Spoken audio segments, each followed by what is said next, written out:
now. This is Some of the baddest people to ever walk the face of this earth have been Mexican. If you are a combat sports fan, you know all about the Mexican fighting spirit and heart.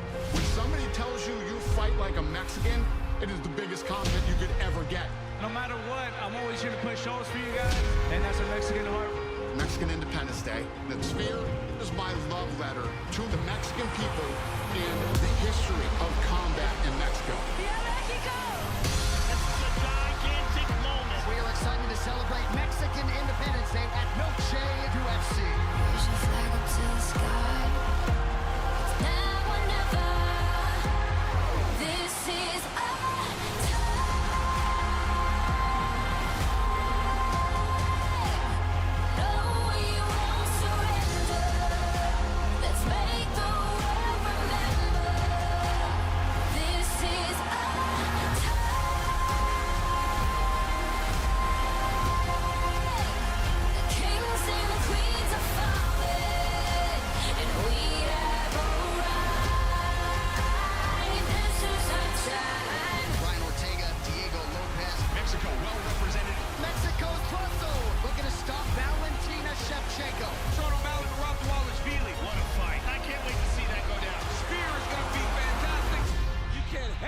excited.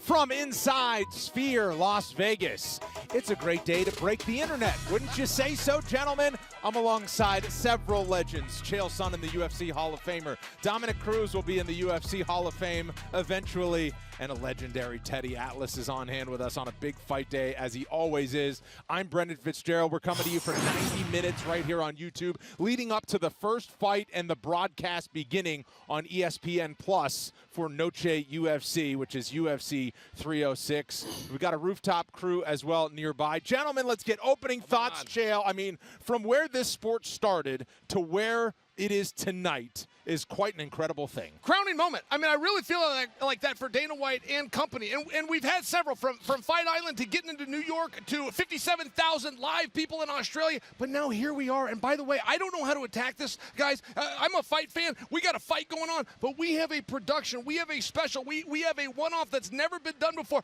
I don't know which side to attack this from. I'm kind of looking forward to the production. Yeah. I want to see what these guys look like when they walk in there. We get to the fight later, Dom. No, I couldn't agree with you more, Chael. I mean, at the big side of things, when this started, it was illegal in every state in the United States. Now, we're in the most monumental, epic show we could ever have on a holiday weekend. And bigger than that, how's this going to do on the pay-per-view? Sure. Being that this is the only time this is going to happen, and then they have 2 shows planned. You plan on having the prelim show and then the main event show. I can't wait to see what this does. All you need to know that how just huge this is, how different this is, everything is that Chael Sonnen is at a loss of words to describe it. That's all you need to know. That's it. Stop. Bang. Red light. That's all you need to know. That is a first. Yeah, but we need Chael. I like to lean on Chael on these big, long 90-minute shows. No commercials to get you ready. Chael, you're perfect for this. I hope you can find some words. Oh, but I've got it. I mean, I got to tell you, we can start getting into the fights, but this has really captured the imagination of the people. I mean, Dana White, the fight promoter, is now being conflicted with Dana White, the executive producer of content. He's got people from movies and Grammys and Oscars calling him up saying, I don't know how you're going to pull this off. And Dana's telling them, make sure you tune in. It's going to be a one-time thing. He's never done this before. He can have everything packaged and planned that he wants to insert. You have a 15-minute fight that is encouraged to be less. You have 25-minute fights that are encouraged to be less. There is nothing like live sport because there's no real way to plan no matter what Dana says. And I agree with you. It seems a little funny to talk about the sporting matches that are going on inside the octagon. Make no mistake, we will dive into the X's and O's between Sean O'Malley and Merab Dvalishvili. Alexa Grasso, Valentina Shevchenko, 3, first trilogy in women's UFC history. But of course, the spectacle, Teddy, you've seen it through the years of super fights in boxing in the 80s and 90s in Las Vegas and all of the hoopla that surrounded it. What are you reminded of when you look at something like this with the UFC? Well, there's nothing that really compares to it. I mean, I've never done a fight in a spaceship before. Right. No, that's kind of what comes to my mind. Yeah, a fight in a spaceship. Yeah, you know, like Star Wars. So that's number one. For me, the one that had never be topped is when I was blessed enough to have my whole family with me, and we fought. I had Michael Moore fighting for the heavyweight title for all the belts against the great Evander Holyfield. And you know where it was? It was at the old Caesar's Palace, but in the parking lot. It doesn't exist anymore. Yeah. It was outdoors in a parking lot, under the stars. It just didn't get better than that. And then you had MC Hammer, come out. And I remember saying to Michael, I said, after this, he'll be retired too. I said, well, he'll be. And you know what? He didn't have much more time, MC, on the top of the charts after that. As great as he was, because my son used to love to dance to, can you top this? Can you top this? You Can't touch this. Can't touch this. Yeah, That's there you what go. it was. But for me, that was special because it was different. It was also what it was about was for the heavyweight title, something that you dream about as a kid, as a fighter, as a trainer, that you're going to train the heavyweight champ. Yeah. But the atmosphere was unique. It was outdoors. It was different. This is unique. This is indoors, but I feel like I'm outdoors. I see planets. I mean, there will be stars. There will be stars, but they will be on a 160,000 square foot screen. That's large. Is the largest that's LED screen. And I feel like it's saying a lot because the moon landing was during your era, right? So it's like, I mean, look at this. We're in a spaceship now, so we're all working together here. 100%.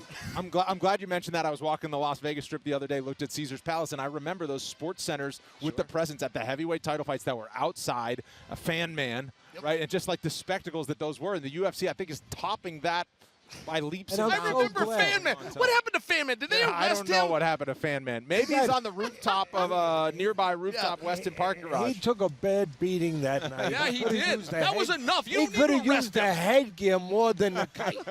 Believe me. Brett Okamoto, Gilbert El Nino Melendez, they have a one-of-a-kind view from outside Sphere. Gentlemen, it's fight day. How are we feeling about all of this? Yeah, I think you guys have set it up perfectly, and especially when Teddy, for his long, rich history in combat sports, when he says he hasn't seen anything like this, well, then nobody has seen anything like this because Teddy has sort of seen it all over the years, and that's how I feel, man. Like, all of us are spoiled. All of us get to do and follow this sport around. It's a sport that we love, and I've been lucky enough to see fights at military bases, in an arena that was constructed in Saudi Arabia in a matter of a month because a king wanted to put on some fights out there in the desert. I mean, we've been to Fight Island, but this, when I saw the rehearsals yesterday, it blew my mind. It literally blew my mind. I said, this is unlike anything I have ever seen. I can't wait to get into the arena and watch the prelims, see how the night unfolds. I think that the reactions from the fighters themselves is going to be something to watch. This is, Teddy said it best, it's in a spaceship. We are fighting in a spaceship tonight, Gil. Yeah, I'm super excited for this, but I'm also excited because I'm a Mexican-American. My dad is from Mexico, so September 16th is a special day for us. I remember gathering around the TV, watching Julio Cesar Chavez, Barrera versus Morales, Chiquita Hernandez, even De La Hoya versus Fernando Vargas. They really inspired me. So to see Dana White really just introduce the MMA community to the Mexican fighting spirit, now I realize he's not only introducing it to the MMA community, but to the whole world. You can see this is grabbing a new audience, not just the MMA audience. The whole world is excited about this event. I took a peek at the Sphere. It is amazing. I'm with you guys. I'm tremendously excited. I cannot wait for what's going to happen. Yeah, I mean, you pick your jaw up off the floor. That's step one. After you go in that building and then you see some of the visuals that the production crews have come up with, it is really quite something. Very fitting, Gilbert, and Dominic, I'll go to you on this. It is the first day of National Hispanic Heritage Month. It's something that the UFC has begun to celebrate heavily in recent years. Last year was the first Noche UFC on September 16th. September 16th being Mexican Independence Day, but really a celebration of all Latin cultures over the next month, and we get to kick it off with an event like this. Yeah, I mean, not to be confused with Cinco de Mayo. It was 1810. Father Hidalgo created this revolution in 1821. It all ended, and here we are to celebrate that holiday on Mexican Independence Day. And look at all the people in the event. I mean, it's going to be epic, and that's what we're here for. Chael, your thoughts on just like Mexican fighters have really kind of grown. They used to just be primarily boxers, and they were a dormant volcano in the MMA space, and now we're really starting to see it. Dormant volcano. I like that, by the way. And by the way, Dana White came out and he said, if you ever tell a fighter you fight like a Mexican, it's the biggest compliment you can give a fighter. And I'm sitting next to a Mexican fighter now, and it is a compliment. I know exactly what that means. I know exactly what that style means. And I also go back before MMA to the Julio Cesar Chavezes of the world, and these boxers that would stay in there, even when the cards were against them, when they were not going to win. They could be shown the door, but they would stay in there. They had the heart and the grit. That is really what's on display, and that's something that Dana White has promised us tonight, that he's going to recognize these combat athletes, specifically from Mexico. But by the way, not just MMA guys. You're going to see things on the boxers, such as Julio Cesar Chavez, just by example, that is really going to pay tribute to the heritage. It's going to be a very special night for combat, not just MMA. It is a stage unlike any other for these fighters to shine on, and for the legendary voice of the Octagon to shine on. That would be one Bruce Buffer. He's in the arena. We caught up with him when he arrived. Hey, buddies. Hey, guys. Noche UFC 306. That sounds like a fantastic. Man, it's going to be wild. All right, that is a look at Bruce Buffer, very subdued. Because that was it? That's all you got? He likes to save it. He likes to save it. But if you know Bruce Buffer, he tends to be bilingual surrounding the biggest events that have a theme to him. Was that live? Did he not know we were on? That was not live. That was not live, but he saves it. He's warming up. Exactly. I got to tell him a little bit let down. What was that by Bruce? He says the word Noche, and then he gives us the back? There is this no is warm-up ESPN. for Chael. Chael doesn't Yeah, what was believe in that? warm-up. You start out like this right in the out. morning. You know, 100 miles an hour. If you follow Bruce Buffer on social media, you know that he gets it after it in the gym. And the other day, he said he was getting into sphere shape while lifting a lot of weights. I said, sphere shape, just start eating. Just start eating and don't do much else. That'll get you into sphere shape. Speaking of down low with our broadcast team, sorry, Tom, Anthony Smith is going to have a live camera backstage. He is with the one and only Daniel Cormier, who is gearing up, of course, for the broadcast tonight. Anthony, go. How we doing, guys? All right, I'm here with DC. DC, man, we're a little over an hour from starting. Yeah. Without disclosing too much to the listeners and the viewers out there, what'd you feel when you walked in the Sphere for the first time and kind of seen what everyone's going to get a piece of? I felt life. I felt life for the first time. It was like being born again. Dude, I smile for television. Today, that was a real smile. I didn't stop smiling for 20 straight minutes during rehearsal. My cheeks will hurt by the end of the night. Dude, it is amazing. And they told me I barely saw anything. It's crazy. And you've competed all over the world, the biggest stages, some of the coolest venues. How does this compare in terms of having, I mean, this is a one-off. We're never going to do this again. So, you know, I love being part of anything exclusive. When they say it's happening once, I'm like, sign me up. But in reality, I've never seen anything like this. Anthony, this is going to be an event like we've never seen before, and no one will do it again, even if they try to do it after, like the UFC is going to do today. Dude, the stories, the way that the night's going to flow, it does feel like something special. It really does. All right, man, before I let you get back to getting ready, if you're a fighter on this card, this is different. This is different. It feels different. The fans are treating it different. How would you go about it tonight? Would you try to make it seem like it's a regular fight? Yes. I try to normalize it. Okay. I would try to make it as normal as possible. So one of the things I felt might be an issue was normally there are fans that surround the entire octagon. I thought there was going to be one side of the octagon with nobody. That's not the case. There's a couple risers on the opposite side. Chael and I were on that a lot this week. There's a couple risers on the opposite side. There's some floor seats on the opposite side. So it will feel more normal than we anticipated early. The one area as a fighter, which you got to be careful with, is when you walk, you cannot get too distracted by everything going around you. But these are professionals, man, and they are excited for tonight. It's about to go crazy. Dog, seriously, I'm trying to get away from you so that you and I don't start grappling out here, because I don't even have it in me anymore. All right, man, you go get ready, and we'll see you on the broadcast. Boy, you clean Brendan, up good back for to a you. fighter. Boy, you clean up good. I got one more. Anthony, can you ask? Oh, he already went away. I was going to ask how he's going to welcome the fans in Spanish, right? In Spanish. So, all right, we'll catch up with Anthony Smith more a little bit later on the show with whoever else he can wrangle up Backstage. But I was wondering if DC was going to bienvenidos. Sure. I wonder if he has that in his He repertoire. supposedly has an outfit tonight. Supposedly the broadcast has a special outfit. DC said he wants to be dressed in all white. I told him he looked like Boss Hogg. He told me he would look like an angel. I'm not joking about this. I don't know what the outfits are, but I am a little curious. They're definitely going to dress him up. And like I was trying to say earlier, when you see Bruce Buffer warming up the knees, that's how you know this event's about to get live. Exactly.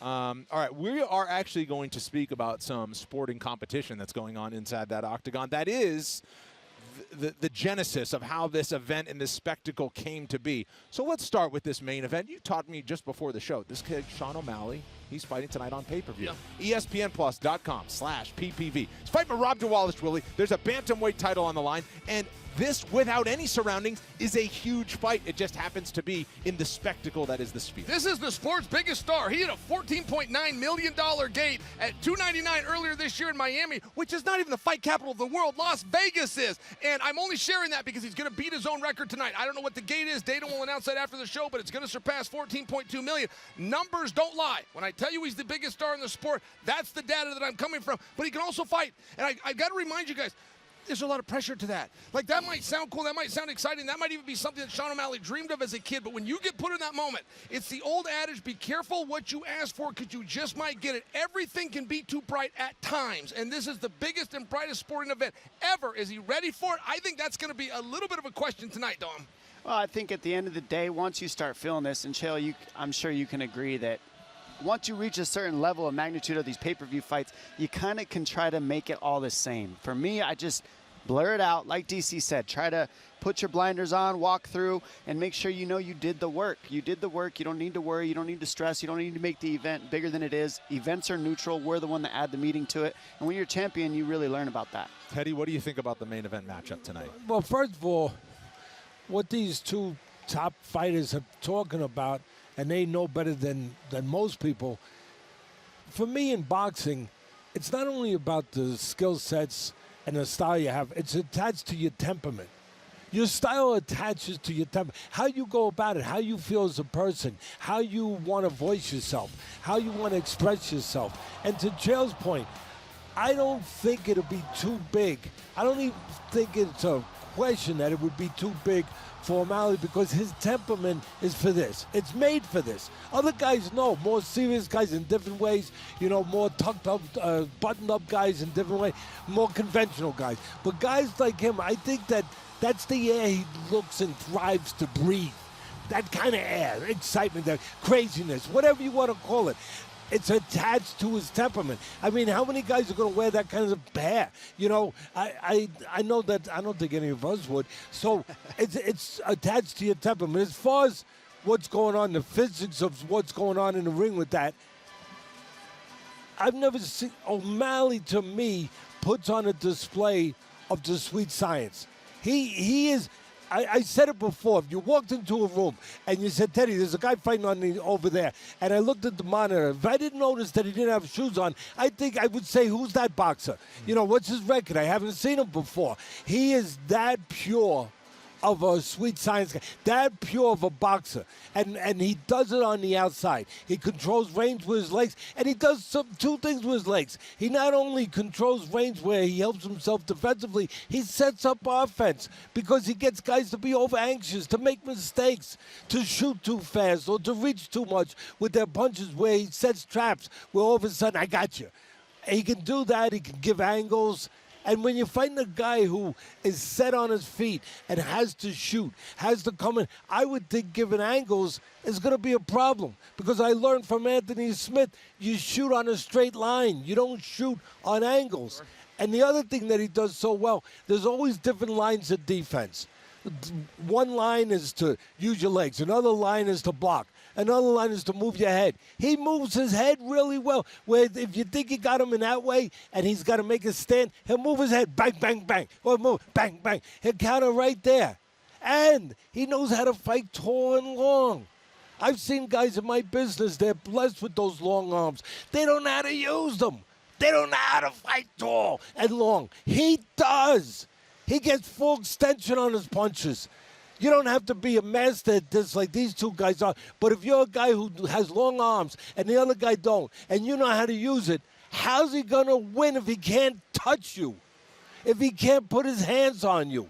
I don't care what the sport or what the combat sport is. You gotta be able to put your hands on the guy. Hey, Teddy, when you'd be training a guy, I hope this is okay, Brandon, but when you would be training a guy, the night of the fight, or maybe even the night before, when you're giving him his final talk, how much of that do you put on the mental side in terms of blocking out the crowd, the pressure, the audience, the magnitude of this? How much do you put that out or work on it with that? 75% of it. Yes, that's what I would think. 75% of it. I remember Michael Moore before we were talking about Holyfield, right? So we'll stay on it. When he was fighting Holyfield, I remember I went in there like don't take this the wrong way, but like to tuck him into bed, like say goodnight, And I said, all right, tonight you go to bed as the challenger, number one. Tomorrow you're gonna wake up as the champion. Have a good rest. And then all before that, I want to keep him away from being reminded of what's coming. Take him to a movie. And you know how it wasn't Cisco and Egbert, thumbs up. You know how we picked the movie to take him to? How many guys got shot in the head? How many bodies were? No, I'm just talking straight. How many bodies were like, it's the worst movie I ever saw in my life. But him and his guys were happy. As soon as I saw him happy, I was like, all right, good. This is getting an Oscar. For me, anyway. Ready, because Teddy is hitting that desk with some gumption. We're going to go out to the rooftop. Sean O'Malley has obviously become a superstar in the sport. You are looking live, ladies and gentlemen, at Sphere Las Vegas on the day of UFC 306, Noche UFC. You can lock in that pay-per-view right now, espnplus.com/PPV. It's going to break the internet tonight, so you might as well be part of it. And we are just over an hour from the broadcast starting. Brett Okamoto and Gilbert Melendez on the roof. And Brett, the unique thing about Sean O'Malley for his neon lifestyle that he lives is where it started. You wouldn't expect that origin story to start in Montana, but that's where it starts.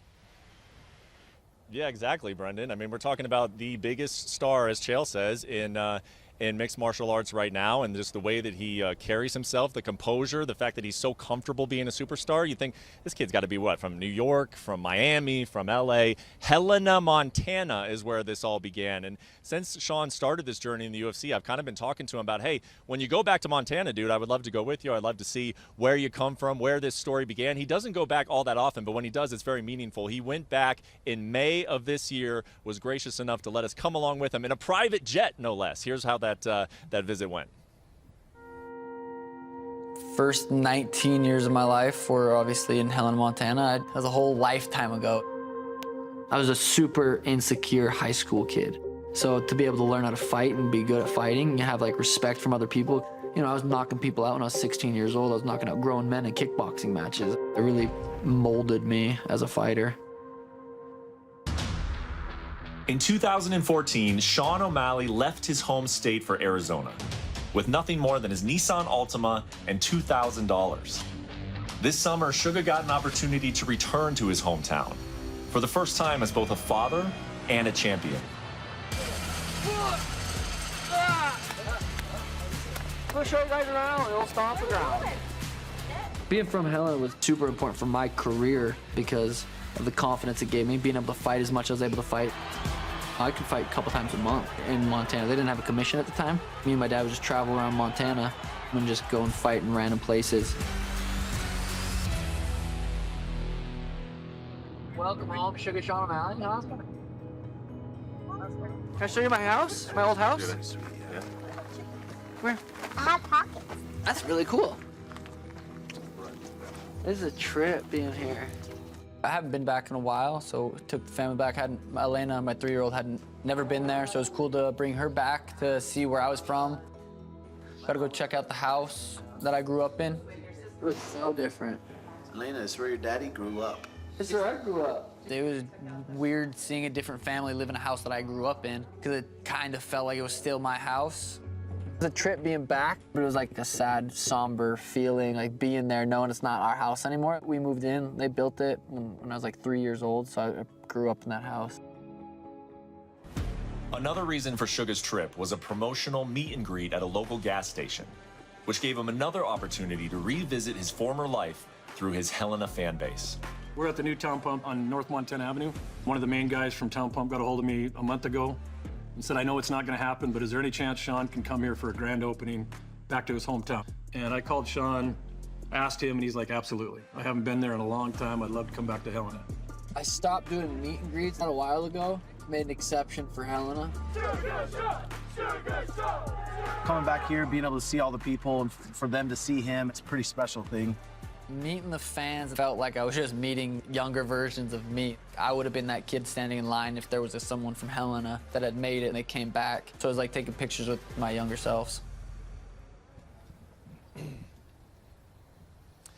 I mean, Gil, I think that as I've watched Sean's career unfold, I actually think that's one of his biggest weapons. And I feel like I make the comparisons to Conor McGregor all the time, and people probably get sick of him, but it's true, man. I mean, Conor was always so comfortable in these bigger moments that would impact other guys. Sean has been the same way, man. He is very, very comfortable in these high-pressure situations. Yeah, well, when you see Sean O'Malley have that knockout in the Contender Series and Dana White says, this guy's the man, instantly there's this pressure on you, there's this target on you, and you wonder if they're going to make it to the top, right? Because they're so young and fresh. Do they have the complete package to do? Obviously, he had the striking, but he did. He remained calm, composed. He took out Eddie Weiland, Alameda, knocking them out. He goes against Pedro Munoz. He was on the way to winning till the eye poke. He beats Piotr Jan, knocks out Aljamain Sterling, Chito Vera. I mean, calm, composed inside the cage, but outside as well. You know, just really played his hand perfectly, really took advantage of every opportunity, built a podcast, built his YouTube, just building himself and embracing this. Many people would break under this pressure.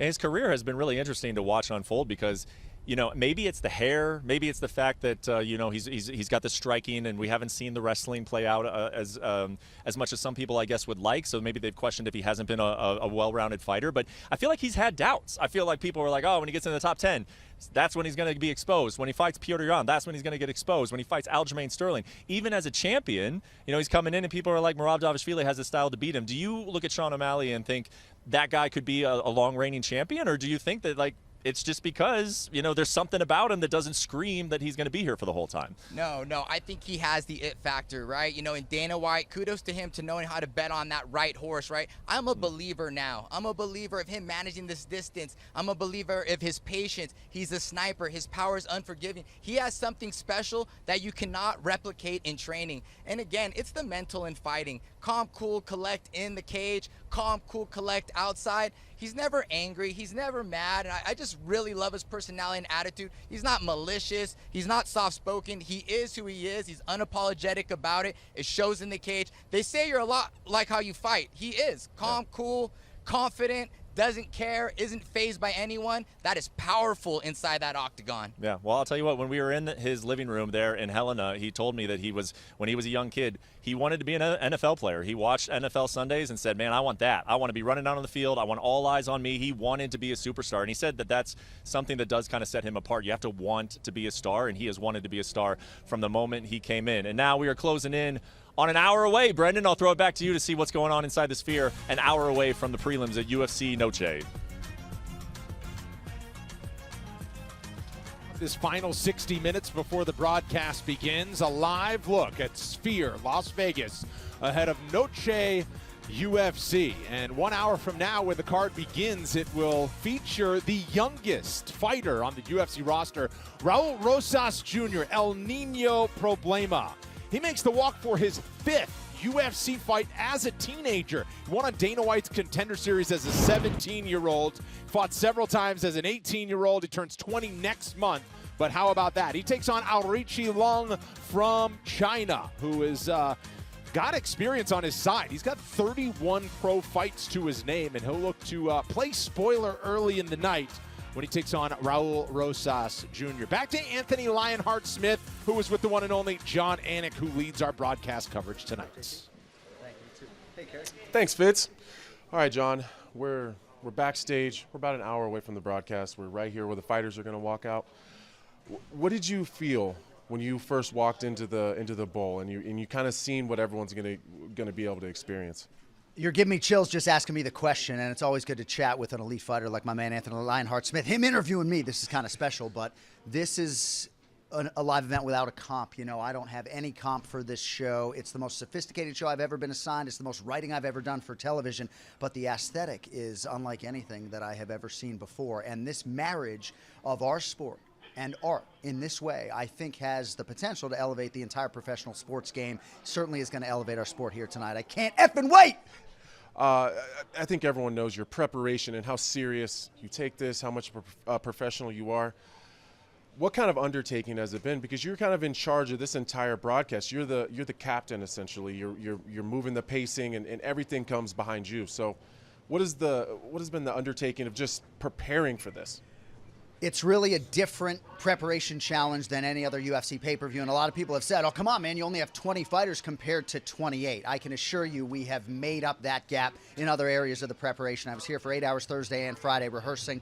We have a lot of different components, films, chapters to honor the Mexican people and their culture, and we had to write leads to a lot of those pieces, and really just trying to marry this crazy in-house experience and this sphere wall with everything that's going to be seen back home. So an undertaking kind of unlike anything I'd ever experienced, and I don't know that we're going to do it again, so hopefully people will tune in. All right, before I let you go, what's the story that you feel that you want to tell, and the story that we're going to read Sunday or Monday morning? Well, certainly I think that this live event, because of this venue, has a chance to sort of supersede a lot of previous pay-per-views. And I think even for Sean O'Malley and Merab and Valentina Alexa, maybe people are going to be talking about the aesthetic and not necessarily the title fights on Monday morning. But for us, a biggest part of the challenge tonight is a guy like Merab Dvalishvili wins 10 straight fights. He gets this opportunity. We got to make it about him and not just make it about Sphere. So I think part of my challenge is to make sure that come Monday, people are talking about whoever these champions are, and new and still, because especially these 4 athletes competing in a championship setting, they deserve as much. So. All right, John, I'm sure you got some cramming to do. Get out of here. Thank you, buddy. Brendan, take it away. Thanks very much, Anthony. Yeah, to give the viewers some perspective for John, and thanks so much, John, for giving us those few minutes. Get him out of here. He's got a lot of work to do. All black everything for John Anik tonight, but the normal pace of play for rehearsals in addition to in anticipation of an event, a pay-per-view event, you're going to the arena the day of the show probably for a couple hours. 8-hour day Thursday, 8-hour day Friday. I was spending some time with Anik, and quite an undertaking, so hats off to our production crew for what they are about to pull off tonight. And as John mentioned, we should still shine light on the fighters, including this historic women's fight that goes down in our co-headliner for Flyweight Gold. Do you prefer a fresh matchup or a trilogy with Valentina? It all depends of the UFC. If they want a trilogy, let's do this. When the champ speaks, the boss listens. All right, everybody, the highly anticipated. The last time they fought, it was considered the greatest title fight, and it ended in controversy. And this is the trilogy fight to end the rivalry. Ending the rivalry. That's what trilogies are all about. Over the last 30 years, there have been 17 trilogies in the UFC, but none have involved women. Until now. I trained that moment so much. Round 4. I took her back and I squeezed till the referee said stop. It's difficult enough to fight someone once. And it's harder every time you face them again. I expected it's gonna be work. There is no element of surprise. We are super competitive. It was hard to repeat it again. Respect has been earned. These women certainly bringing out the best in each other. She has now earned the respect of the champion. When they were taking so much time, I was like, oh my God, no. This bout is considered a split draw. But the war is not over yet. In the fair competition, victory would be mine. Saturday night, 3 fights, 2 women, 1 title. A historic fight at a historic venue. Now you're running this back a 3rd time. I think you have to. The rivalry ends here. This is the moment.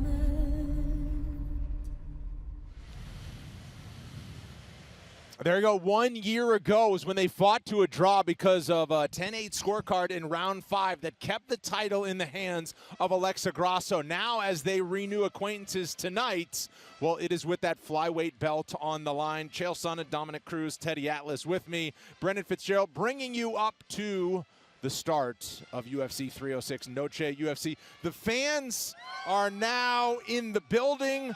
There is mariachi in front of the big 3 letters over there, and it's a festive atmosphere that's just getting going, Chael. It's pretty cool. I mean, I got to tell you, I've been to some football games where they call it tailgating, but people get there early and they have a great time. We don't see a lot of that in combat. I mean, that's not really what people do. They film it at the last minute. Man, this place is swarming. They opened the doors about 4 minutes ago. This place is already swarming. They had to put a mariachi band right behind us. That's pretty cool. I kind of Dom, can you dance to the mariachi the way that you did about an hour ago when me and you first got in the building? I have it on camera. You know, the No, good he thing means about you. No, I can you do it right now? I can't hear anything. No. You can't give do it here. to Come him. on. You need Dom- music. We can't do it here. Oh, we man. need rhythm. The hardened Dominick Cruz was shaking his hips like you would not believe. He couldn't help it. Teddy, you could join in too if you want. It's in the blood. I have no rhythm. Did you call MC Hammer's song earlier, by the way? Yeah. You can't touch this. You can't top me. Can What you did top that this? was so funny, by the way. I know kids are tweeting you about that right now. I tell you, my grandkids have real good rhythm. Me, no. Not yet. Not at all. My son has good rhythm, but Couple tequila shots, you'll be good. then it gets worse. Then it actually gets worse. But again, you have to be built for this. You know, I have this saying that punches are not made; they are born. Really. Yeah. I mean, no matter what you do, you're not going to make a guy a great puncher if he's not born with the genetics to be a great puncher. You're not. I'm going to say the same thing about what we're talking about here with all the peripheral stuff, all the stuff that's surrounding this that normally doesn't surround this, that could influence the fight, that could obviously be a big part of the fight and compromise one of the fighters. You're either born for it or you're not. I think O'Malley, getting back to him, I think he was born for it. I think that really that is part of tonight in a unique way. That handling the pressure, handling the moment, handling the craziness, the never-beforeness, if you will, of tonight has to do just like a puncher. Either you're born with it or you don't have it. I think that you have to be born with the ability to thrive in this, to want this, to crave this. Yes. You know, and like Chael. I mean, he's. We were talking about it earlier. He doesn't need a warm up. You know, he warms up when he's in bed. Like he gets ready to go. I don't think anybody needs a warm-up. I mean, for the past several hours, we have been vibrating with energy. I'll tell you, it's turned up a notch. Buenas noches, everybody. We got the crowd in here, and it is fantastic. The atmosphere is just going to continue to ramp up, and we're happy you're along with us. There's some more fighters that are arriving to the building as these prelim fighters start to get ready for the stage. Ketlin Souza is on the road, so to speak, tonight. The Brazilian 14-4, 8 wins by knockout. This is her third UFC appearance. On the other side is a very bright young star from Mexico in the form of Yasmin Jauregui. She's won 3 of her 4 UFC fights, most recently over Sam Hughes back in February in Mexico City, and she looked fantastic in that one. Delivered a wonderful UFC debut a couple of years ago in San Diego that really put her on Dana White's radar as a bright young star to build around, especially as he wants to continue to build Mexico as a market and a hotbed of mixed martial arts talent. Speaking of women's MMA, Alexa Grasso has become one of the biggest stars. Valentina Shevchenko already was one. Let's dive into this fight a little bit more. It's the third time. Very familiar with one another. They coached opposite each other on this past season of The Ultimate Fighter, and now it's a familiar sight when they get back in that octagon. Well, and the approach is so important, and it's important to me. I like to know who wants to be there, who wants this more. I was very surprised Shevchenko, at least by appearance, did not beg for this fight. She did not demand it. In fact, she said, if we're going to do it, we're going to do it in my home country of Kyrgyzstan, and even resisted this. Now, I reached out to her team for comment. They denied me. I didn't actually get it, so maybe I've got some sour grapes here. But I am bringing to you that Grasso seemed very open to it. This wasn't a match that Grasso had to do. They were scheduled for 10 rounds. Grasso tapped her. Grasso has never lost. You can talk about draw all you want. She never lost. She did not have to have this fight, but she appeared to be the more willing of the two to make sure that this got pit on Noche tonight. That's a great point, Chael, because there is a mind game going into this. They were saying this is the first rivalry in women's history to shut it all down. This is the third fight, and there's a big head game that goes into being on The Ultimate Fighter for so many weeks. you have to, everything you say gets critiqued, including how you coach the athletes, and the comparison of being coaches, the comparison of being athletes, the comparison of star power, as you've been alluded to the whole time about O'Malley versus Dvalishvili. Like, the star power is something that's even alluded to. So everything's a competition. There's a lot of pressure on these girls, and to see that Shevchenko's having a hard time dealing with that, doesn't want to do certain interviews, doesn't want to do certain venues, that's something to notice. Pay attention to that, because we're going to see how that plays out during the fight too. We're going to go back of house now once again to Anthony Lionheart-Smith. Give you a little taste of Bruce Buffer earlier. Bruce is now with Lionheart. Anthony, take it away. Yeah, Brendan, listen, Bruce is so busy. I grabbed him. He's in a hurry, but I wanted to talk to Bruce. When we talk about historical UFC events and you know, things that are different in firsts and all the new stuff, there's a few things that have to be here. And Bruce Buffer's one of them. So I wanted to grab you. How does it feel? You've been with the UFC forever. I think your first event was UFC 8. Yeah, the first one I attended was UFC 6. First one I announced, prelims, was UFC 8. First full show, UFC 10. So how does it feel to be in this historical sphere, the architecture here? How does it feel when you walk in there knowing that you're going to be telling that story as these fighters are getting ready to go in there? You know, it's incredible. It's a humble honor and something that I really, truly respect, and I don't take anything for granted. Every night I walk out, I have to prove to myself, you, Dana, the fans, and the fighters that I deserve this job. So right now, I'm so excited to be part of this epic event, and I want to make it as monumental and historical as possible, and I'm going to give them every single ounce of energy I have when I'm in there to make it work. And you always do. Where does this stack up in terms of the places that you've been, the events that you've been a part of? Where do you think, at the end of the show, where do you think this is going to rank? I think it's going to rank probably up in the top first 2 or 3 shows, if not the first show. When you think about all the great arenas we've been at, from the O2 Arena in London to Montreal to Brazil to Madison Square Garden, this is the Sphere. There's no arena like this. So obviously this is going to be tantamountably probably the most historic event we've ever had in the UFC. I love that. All right, Bruce, I'm going to let you go. You get back to work. We'll see you soon, okay? Time for you, Anthony. Thank you. Cheers. Thank you. Anthony, thanks very much. A live look at Sphere Las Vegas. Lit up as always. Looks more impressive when the sun goes down. We're coming up on 45 minutes to the start of the broadcast. You catch the prelims on ESPN News and ESPN Plus. You can lock in that main card by heading to espnplus.com/PPV. It's our celebration of Mexican culture on the weekend of Mexican Independence Day. Gilbert Melendez with a history lesson. Celebrating Mexican Independence Day in the Nevada desert with the marquee fight is actually a decades-long tradition. 2 men made fighting on that weekend synonymous with Sin City. He says everyone wants to finish with him and Don. He wants everyone to know that Don King is the best promoter in the world. King, the legendary boxing promoter, came up with the idea to put Chavez, one of his top fighters, square in the Vegas spotlight. I can't believe it! Unbelievable! But what exactly do we celebrate on Mexican Independence Day? On September 16, 1810, a priest by the name of Miguel Hidalgo led out a cry for independence against the Spanish Empire. 11-year war ended with the birth of a nation, Mexico. Over the years, the ultimate who's who in boxing have grabbed onto the date, regardless of whether they're Mexican or just Mexican at heart. He has donned a Mexican sombrero and will apparently walk to the ring accompanied by Mexican music. This year will be no different, except now, the UFC will be leading the festivities in Vegas, featuring Mexico's Alexa Grasso, defending her UFC Women's Flyweight title in a historic trilogy bout with Valentina Shevchenko. So here we are, 2 centuries removed from Mexico's first cry for freedom set off a massive fight for independence. And on September 14th, all those years later, we are still fighting.